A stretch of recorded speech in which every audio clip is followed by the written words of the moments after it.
Saúde. Hoje vamos falar de um tema que afeta muitas pessoas, sobretudo com o avançar da idade, mas não só, a saúde da anca. A anca é uma articulação essencial para a nossa autonomia e que, quando começa a falhar, esse impacto na qualidade de vida pode ser enorme. Ora, para nos ajudar a perceber um pouco melhor estes problemas, também para esclarecer mitos e, sobretudo, falar das soluções atuais, temos connosco Catarina Pereira, é médica ortopedista. Doutora, agradeço-lhe desde já por estar aqui connosco na antena da Onda Viva, sobretudo para falarmos desta área que certamente lhe diz muito, enquanto médica, especialista na área da ortopedia, em concreto nesta área da anca. Temos muito para conversar e para esclarecer então os nossos ouvintes. Muito obrigada desde já pelo convite. É um prazer estar aqui, falar sobre este tema, porque a anca é realmente uma das articulações mais importantes do corpo humano e que, ao mesmo tempo, é uma das que mais influencia a nossa independência. Trata-se de uma articulação profunda, muito estável, que liga o tronco aos membros inferiores e que, para além de suportar grande parte do peso do corpo, permite movimentos essenciais, como andar, sentar, levantar, subir e descer escadas, entrar no carro ou até calçar os sapatos. Por isso, quando a anca começa a falhar, não é apenas a articulação que sofre, é toda a rotina diária da pessoa que fica comprometida, muitas vezes de forma progressiva e silenciosa. Dor ao andar, dificuldade em levantar-se da cama ou da cadeira, problemas ao dormir, limitação para as atividades simples do dia-a-dia ou até medo de cair são queixas muito frequentes. Ora bem, deixo aqui entreaberto um conjunto de situações que vamos ter tempo agora ao longo dos próximos minutos para conversar, para esclarecer. Eu começava por lhe perguntar algo que certamente muitos ouvintes, muitas pessoas normalmente se questionam: se é normal nós sentirmos dor na anca à medida que vamos, portanto, evoluindo na nossa vida, portanto, à medida que vamos envelhecendo. Essa é uma excelente pergunta e permite esclarecer uma ideia muito comum, que a dor não é uma consequência inevitável do envelhecimento. É verdade que, com a idade, o corpo sofre alterações naturais. As articulações desgastam-se, os músculos perdem força, a flexibilidade diminui. Isso é normal. No entanto, sentir dor persistente, incapacitante ou progressiva não deve ser encarado como algo normal da idade. A dor é sempre um sinal de alerta do organismo. Muitas vezes pode indicar a presença de artrose, inflamação dos tecidos à volta da anca ou outros problemas que nos dias de hoje têm tratamentos eficazes. Portanto, quando a dor na anca dura semanas ou meses, quando piora com o tempo, quando limita a marcha e obriga a parar de caminhar, quando interfere com o sono ou com atividades simples como vestir-se, então deve ser avaliada por um profissional de saúde. O que acontece hoje em dia é que muitas pessoas acabam por se habituar à dor e adiar a procura de ajuda, o que pode levar a uma perda progressiva de mobilidade e de independência, como disse. Por isso, a mensagem é clara: envelhecer não tem de significar viver com dor e quanto mais cedo a dor na anca for avaliada, maiores são as hipóteses de controlar os sintomas e de manter uma boa qualidade de vida. Ora, tem falado de dor na anca. No entanto, eu creio que por vezes essa dor pode nem ser sempre sentida exatamente na anca. Se calhar também percebermos o que é a anca, no fundo, é uma articulação, mas que envolve vários ossos, não é assim? Certo, exatamente. Isso é muito importante esclarecer. É que muitas vezes a dor não é sentida diretamente na anca, o que acaba por confundir as pessoas. É muito comum os doentes dizerem dói-me a perna ou dói-me o joelho, quando na verdade a origem do problema está na anca. A dor na anca pode manifestar-se de várias formas. Na virilha, que é a localização mais típica, na parte lateral da anca, na nádega, ou até irradiar para a coxa e para o joelho. Por isso, não é raro que seja confundida com problemas do joelho ou da coluna. Este padrão de dor acontece porque os nervos que transmitem a sensibilidade da anca também passam por essas regiões. pela coxa e pelo joelho. E, portanto, se tratarmos apenas o local que dói, sem identificar a verdadeira origem, muitas vezes não resolvemos o problema e a dor mantém-se. Por isso, uma avaliação médica cuidadosa, com exame clínico e, quando necessário, exames de imagem, é fundamental para um diagnóstico correto. Ora, há pouco falou de artrose. Um dos diagnósticos mais falados quando se fala precisamente de dor na anca é a artrose. O que é exatamente a artrose da anca? Portanto, explicando um pouco mais. Portanto, a artrose da anca, também chamamos coxartrose, é uma das causas mais frequentes de dor nesta articulação, sobretudo a partir da meia-idade. A artrose é uma doença degenerativa em que a cartilagem, que funciona como uma almofada protetora entre os ossos, neste caso entre o osso que é o fémur e o osso da bacia, neste caso a cavidade que se chama acetábulo, esta almofada que existe entre estes dois ossos vai-se desgastando ao longo dos anos e quando essa cartilagem se torna muito fina ou desaparece, os ossos começam praticamente a roçar entre si e isto provoca dor, inflamação, rigidez e limitação do movimento. Ora, quais são os primeiros sinais de alerta para estarmos, portanto, atentos à possível coxartrose, então, essa artrose da anca? Ora, os primeiros sinais de alerta são muitas vezes discretos e, por isso, facilmente são desvalorizados. A pessoa pode começar a notar uma dor ligeira, um desconforto na virilha, como vimos, ou na parte lateral da anca, quando começa a caminhar distâncias maiores, quando sobe escadas, quando faz algum esforço mais prolongado. Inicialmente, a dor pode desaparecer com o repouso, o que leva muitos doentes a pensar que não é nada de grave. Outro sinal muito comum é a rigidez, sobretudo ao acordar de manhã ou depois de estar sentado há algum tempo. A pessoa sente que precisa de aquecer, entre aspas, a articulação para começar a andar melhor. Também podem surgir dificuldades em movimentos simples, como calçar as meias, que é muito comum, cruzar as pernas ou a entrar ou sair do carro, coisas assim do dia-a-dia. E com o tempo, se o problema evoluir, a dor começa a surgir com atividades cada vez mais leves, podendo tornar-se mais frequente ao longo do dia e em fases mais avançadas aparecer até em repouso ou mesmo durante a noite.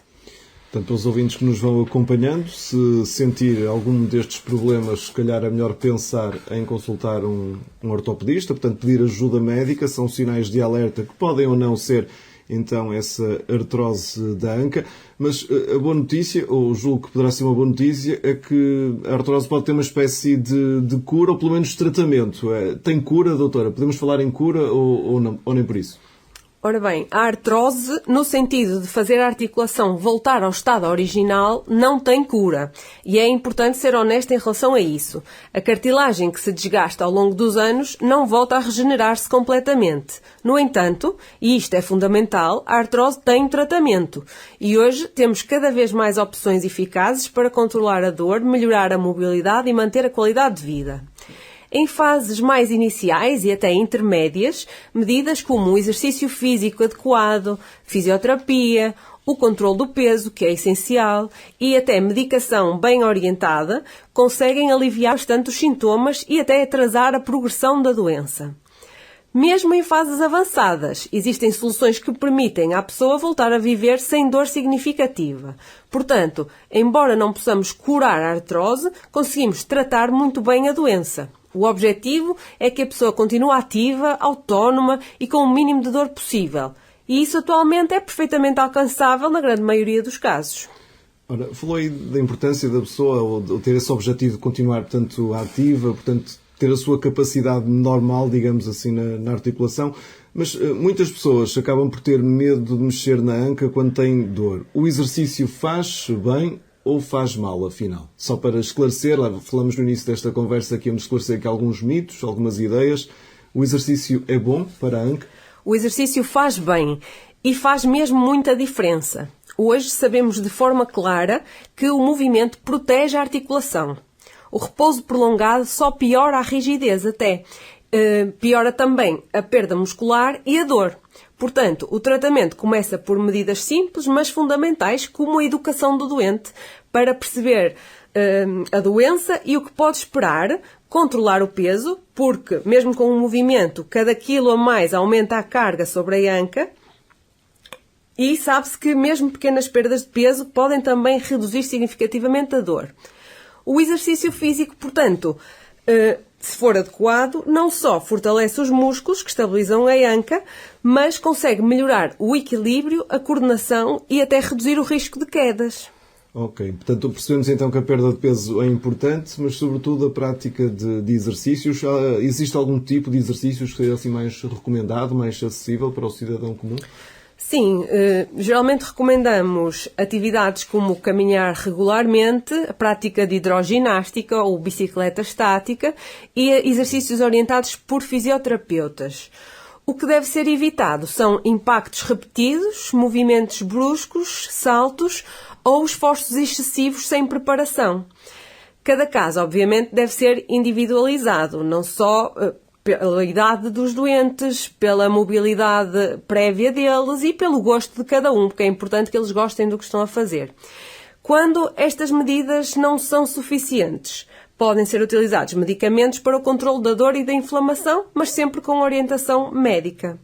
Em alguns casos, as infiltrações articulares podem ajudar a aliviar a dor durante vários meses, embora também não resolvam definitivamente o problema. Muito bem, percebemos então que a caminhada, sobretudo, é importante, pode ajudar a tal hidroginástica. Hoje em dia são duas atividades muito comuns no desporto sénior, há já várias câmaras municipais e entidades que apostam nisso, portanto estão também a ajudar, no fundo, certamente a prevenir problemas da anca, mas a verdade é que eles muitas vezes surgem, e daí estamos hoje também aqui a conversar com a doutora Catarina Pereira, que trabalha no grupo Trofa Saúde, está na clínica de Maldivas, mas também, naturalmente, também vai para o Senhor do Bonfim quando tem cirurgias a fazer.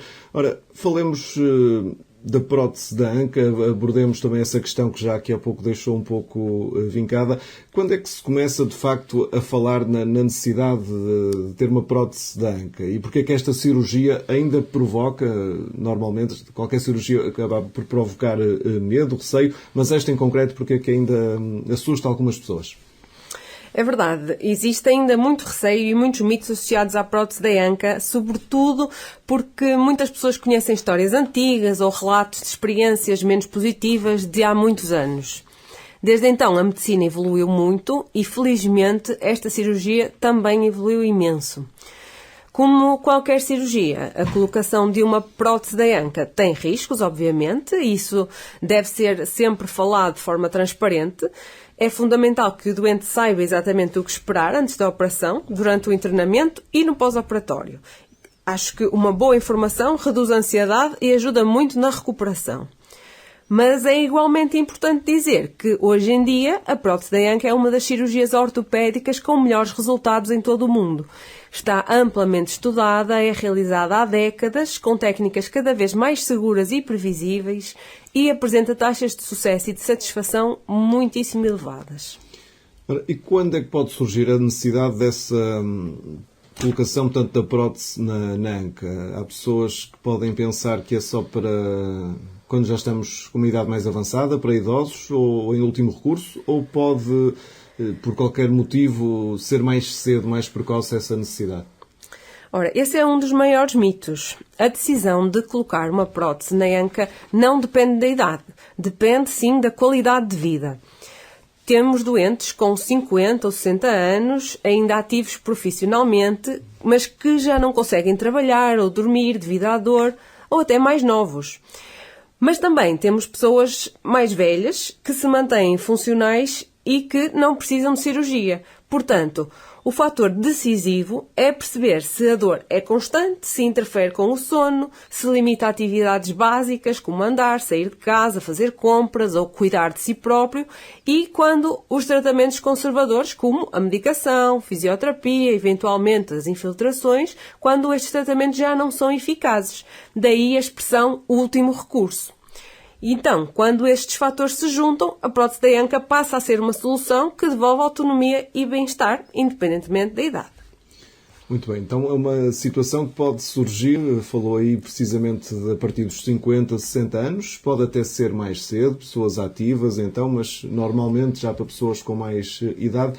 Mas globalmente, não sei se a operação é igual para todos em função da idade, mas em termos práticos, como é que é essa cirurgia? É uma operação agressiva ou falar um pouco dessa evolução dos meios, hoje em dia menos invasiva, como é que é? Ora, atualmente a cirurgia é muito menos agressiva do que era no passado. Utilizamos técnicas minimamente invasivas que preservam melhor os músculos e os tecidos à volta da anca. A anestesia também é hoje mais segura e adaptada a cada doente e o controle de dor no pós-operatório também evoluiu bastante, permitindo recuperações mais rápidas e confortáveis. Durante a cirurgia, a articulação desgastada é substituída por componentes artificiais, a prótese, que imitam o movimento natural da anca. Aqui o objetivo não é apenas tirar a dor, mas devolver a mobilidade, a estabilidade e a confiança ao doente.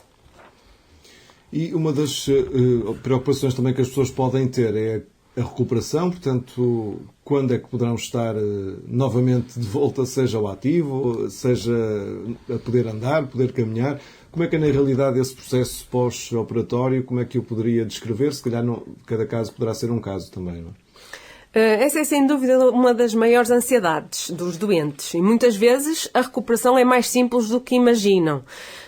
Com os programas modernos da recuperação rápida, muitos doentes começam a levantar-se e a andar no próprio dia da cirurgia ou no dia seguinte. Aqui o objetivo é estimular o movimento precoce que vai acelerar a recuperação e reduzir complicações. Nos primeiros dias, o foco está em controlar a dor, recuperar a marcha e aprender movimentos seguros para o dia-a-dia, como sentar, levantar, subir escadas. E a maioria dos doentes acaba por ter alta hospitalar ao fim de poucos dias. Ok, então já percebi que o andar, lá está, pode ser logo no próprio dia ou no dia seguinte, mas verdadeiramente a pessoa voltar ao normal, aí já vai demorar mais algum tempo ou lá está, também depende de caso para caso, como é que é? Sim, a recuperação é progressiva e varia de pessoa para pessoa, mas em geral, ao fim de algumas semanas já existe uma melhoria muito significativa da dor e da mobilidade. E, com alguma disciplina e eventualmente com a ajuda de tratamentos de fisioterapia, muitos doentes retomam atividades normais do dia-a-dia em poucas semanas e, ao fim de alguns meses, têm uma vida praticamente normal, muitas vezes melhor do que tinham antes da cirurgia. E até é muito comum ouvirmos os doentes dizerem devia ter feito isto mais cedo, porque realmente a dor crónica que eles tinham há muito tempo e que até achavam que era normal ou que estava associada à idade, essa dor desaparece e a confiança em andar regressa. E as próteses acabam por durar quanto tempo? Não podemos falar de uma solução definitiva hoje em dia. Muitas vezes... Mais ou menos. As próteses modernas têm uma durabilidade média descrita de 15 a 20 anos, mas muitas duram ainda mais, sobretudo quando bem cuidadas e quando o doente mantém um estilo de vida equilibrado.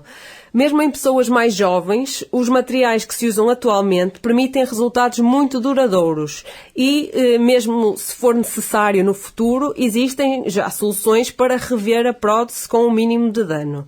Aqui o mais importante é perceber que a prótese da anca não serve apenas para aliviar a dor, serve para devolver a independência, a segurança ao andar, a qualidade de vida e para muitas pessoas é literalmente recuperar a vida que tinham perdido.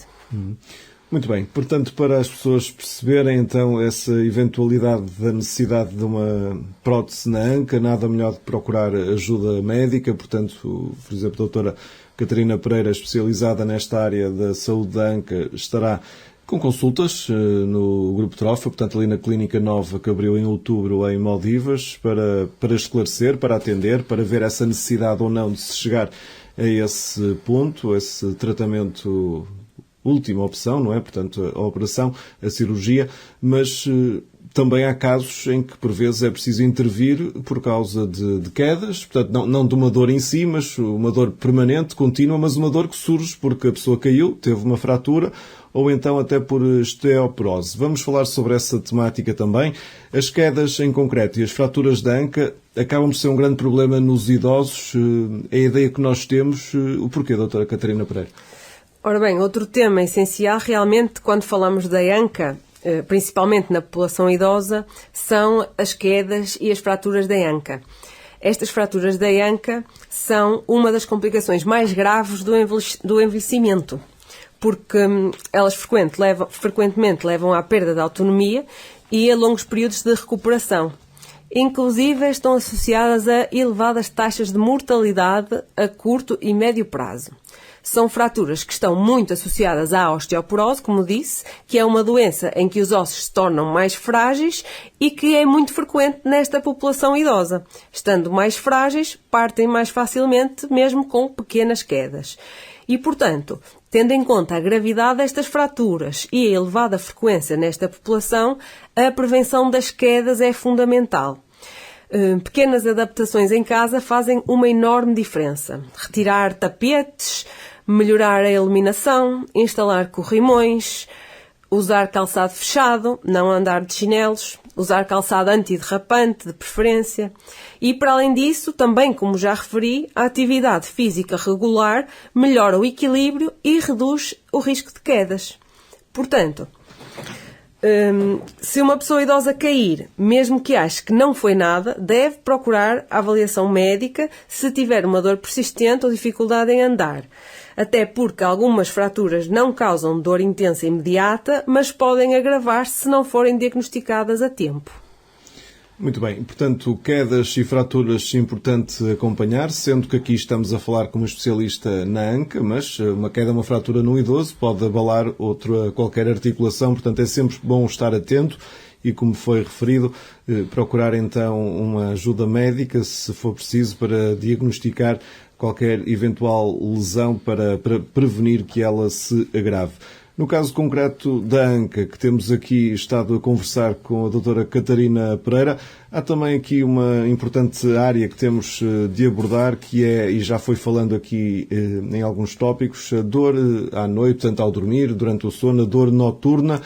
Muitos ouvintes certamente podem queixar-se dessa dor na anca durante a noite, alguns podem até ter casos em que a dor acaba por acordá-los, outros não conseguem encontrar uma posição confortável para dormir, portanto para descansar, e certamente até podem ficar com algumas dúvidas se essa dor virá mesmo da anca ou se será da coluna. Como é que podemos, ou como é que os ouvintes, neste caso aqueles mais experientes na vida, certamente, mas em geral, como é que uma pessoa pode distinguir se a dor é da anca ou da coluna ou de outra parte do corpo?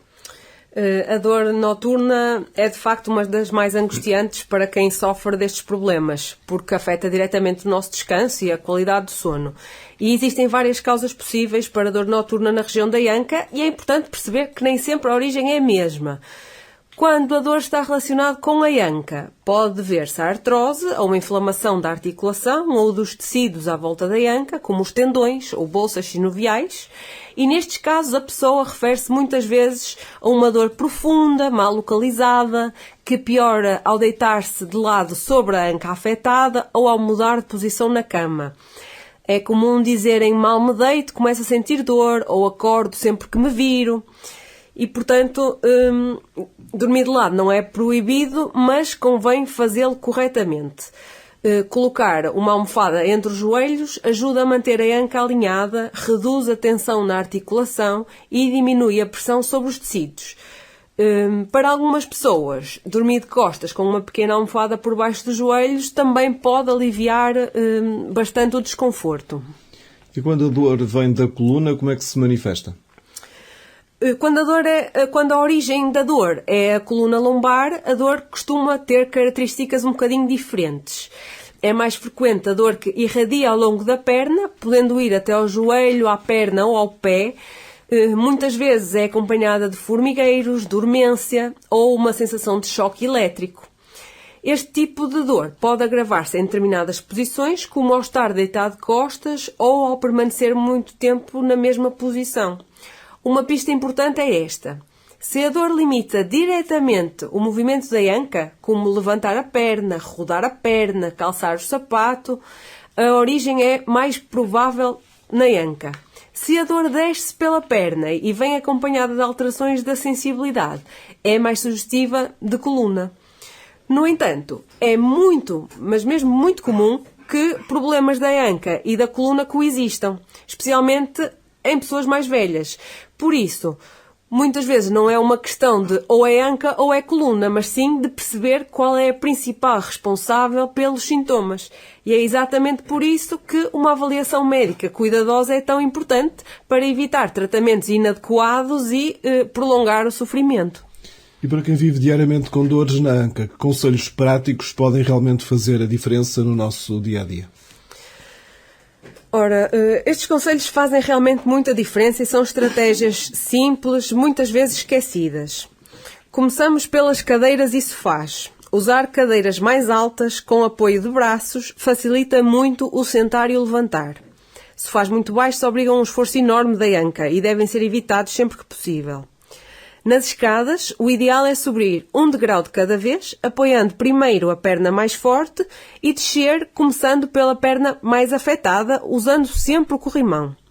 Isto reduz a carga sobre a articulação e aumenta a segurança. Outro ponto importante é o calçado, como já referi previamente, reduzindo o risco de quedas, que são os ideais sapatos fechados, estáveis e antiderrapantes, que dão uma maior segurança. Evitar, portanto, chinelos soltos ou sapatos sem apoio adequado.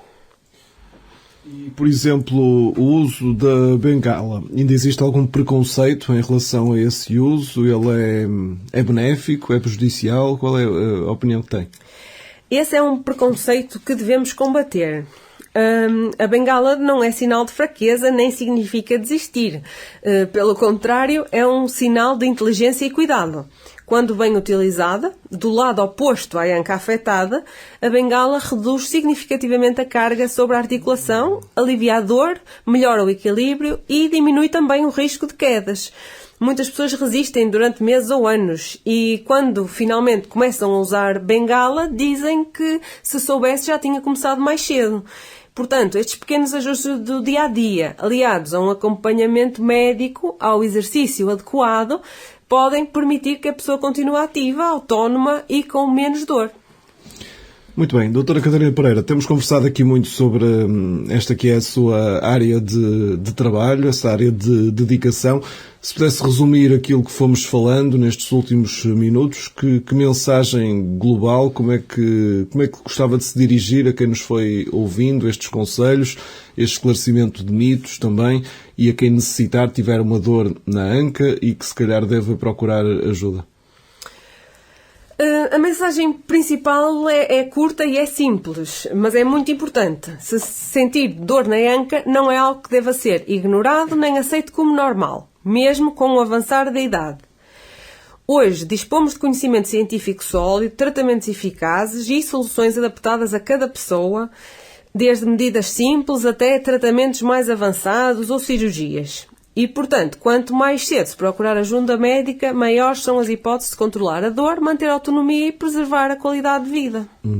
Muito bem, então se algum ouvinte quiser marcar uma consulta, por exemplo, é contactar então a Clínica Trofa Saúde, a mais recente que abriu ali à Face Nacional 13, ali junto ao Retail, portanto, em Maldivas. Marca consulta, por exemplo, com a doutora Catarina, se for na área da anca, estes problemas que fomos ouvindo, e depois, normalmente, o que é que acontece nessa primeira consulta?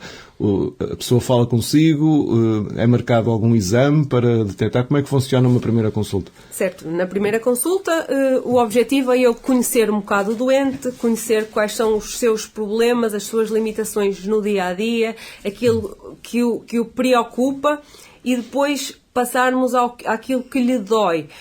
Saber exatamente, como disse, muitas vezes queixam-se de dor na anca, mas na verdade, ao fazermos o exame físico, percebemos que não é bem problema da anca e aí orientamos para um colega especialista ou da coluna, neste caso, ou do joelho, ou até ao contrário. Às vezes vejo doentes que se queixam da coluna ou do joelho e ao observar melhor o doente, ao ver a forma como ele anda, ao fazer alguns testes específicos, acabamos por perceber que o problema está na anca.